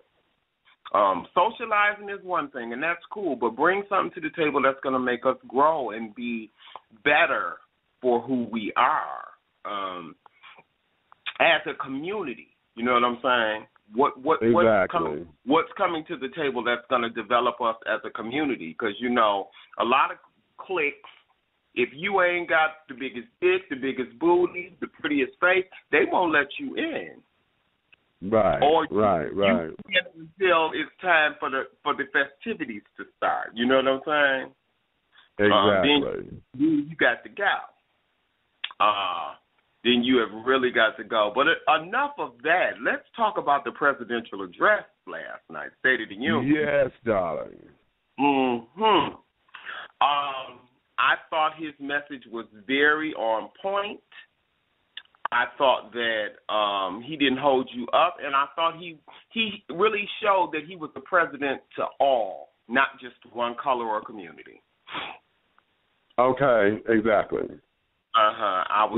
Exactly. And as a veteran, I was just ecstatic with Michelle and the vice president's wife for their programming for homeless vets and health care and stuff. I was. Well, you know what? And I didn't see the entire the entire address because I had to leave at maybe 10 minutes to 10, and right when I was leaving, he was just starting to talk about the war stuff. And the whole thing with Russia and carried on. That's what when I left. So what I have always applauded our First Lady for, and the first and the second ladies of the country, was the fact that they have diligently made sure that our armed forces and their families, honey, were looked after. Because I have a soft spot. I could not have done none of that kind of stuff because I don't deal with authority well like that. Right. And that's just not a me thing, child. Okay, that, like I was saying earlier about the voting thing, military, that's not me. So ain't no need. I'm not gonna worry this, but I will sit down and argue for the rights for the veterans to come back home and be treated like people, and not like killers and warriors and things. Because this is what, hey baby, this is what we sit up there and we honor them for their bravery and carrying on. And how dare us to sit down there and when they get home, they get treated like second-class citizens. And how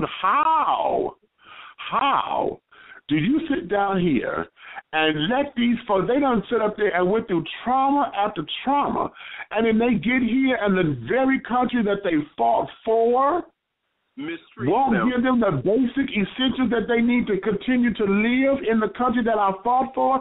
That's ridiculous. That is absolutely ridiculous. Meech, let me say this on behalf of the VA. It's not that they won't do it. They just it takes a while to get these things because you have so many veterans. They still working on veterans that have already been here, so they're trying to catch up with the ones. They still working on Vietnam cases, boo. Sure. I know, you know what, I'm going to tell you, when you have a relationship with some of these people, and the only thing a lot of us going in is concerned about, I don't give a fuck about the rest of them, I just want mad. And so that's where a lot of that hostility and the arrogance comes out, because we're like, okay, I had to fight, I didn't fall, I want my shit. But about your fellow veterans, you do, and you have to tone it down. And this is something I've learned here in Atlanta. And you know me, Vince. You know I always just gotta say something. Okay. I have learned to shut my mouth and let it go. I want to bring up this quick topic real quick, and I want to post this. Maybe we can talk about it next week. But Malcolm Travers from M3 posted this. In your opinion, do people go out to clubs and bars more to have a good time, or are they only trying to meet someone offline? Let's table that for next week. Oh, now that there is cute. That's an interesting debate. That's interesting. Interesting, yeah. Okay. Mm-hmm. All right. Yeah, let's do that because we are now into the after show and carrying on. And when I get into this blog talk, honey, will cut me off. And I think that was the precursor that they gave me just a few minutes ago. Mm-hmm. Yeah, this here was that. Yeah. And about this little boy that I was just telling you about, I'm going to actually, I'm finna post it on my page. Okay. So you can see this if you haven't seen it, because, honey, it is. No, I've not seen this yet at all. I need to see this. When I tell you you're going to gag, honey, you're going to gag. Okay. Okay. This was really a good show, especially from the part that I came in. Thank you, Meech, again for doing what you do. You give us audience and voice in a positive way. Even though some people come idiots, in my opinion, you still open up the mic. Thank you. Okay. Well, that's a blessing, baby. Thank you. And on that note, what a way to end it, honey. What a way to, I'm going to play this. I got to play this. I'm going to play this Booba Stutter song again as we close, because this song is just on me. Footprints in the Sand. I just want to leave my mark. I want to leave my mark, honey. And I want to be like the stars in the sky in the dark, honey. Okay, I don't want to be like footprints in the sand, honey. Just something that's going to get washed away by the sea.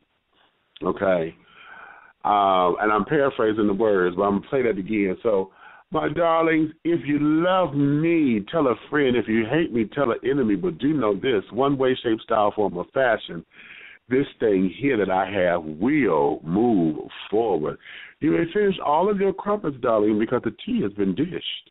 And you've been dishing tea, my darlings, with Big Meech.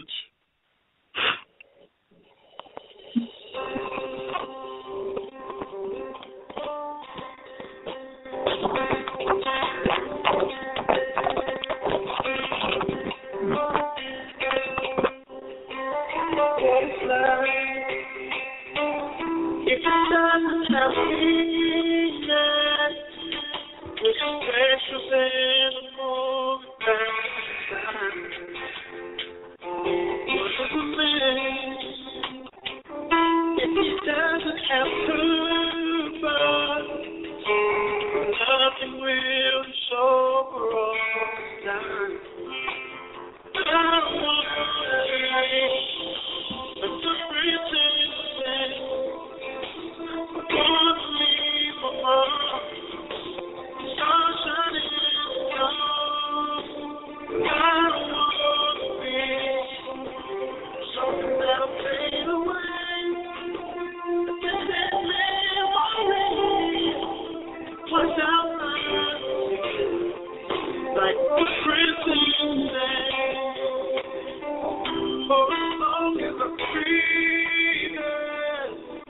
I will use my voice to sing, and with these hands, I reveal what the truth is. I will have no one know the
by any of the 108 Atlanta area O'Reilly Auto Parts stores, where you'll find everyday low prices on the parts you need to keep your vehicle at its best. Our guaranteed low prices ensure you're always getting our best deal. In fact, we'll match any auto parts store's price on any like item. O'Reilly Auto Parts. Better parts, better prices every day.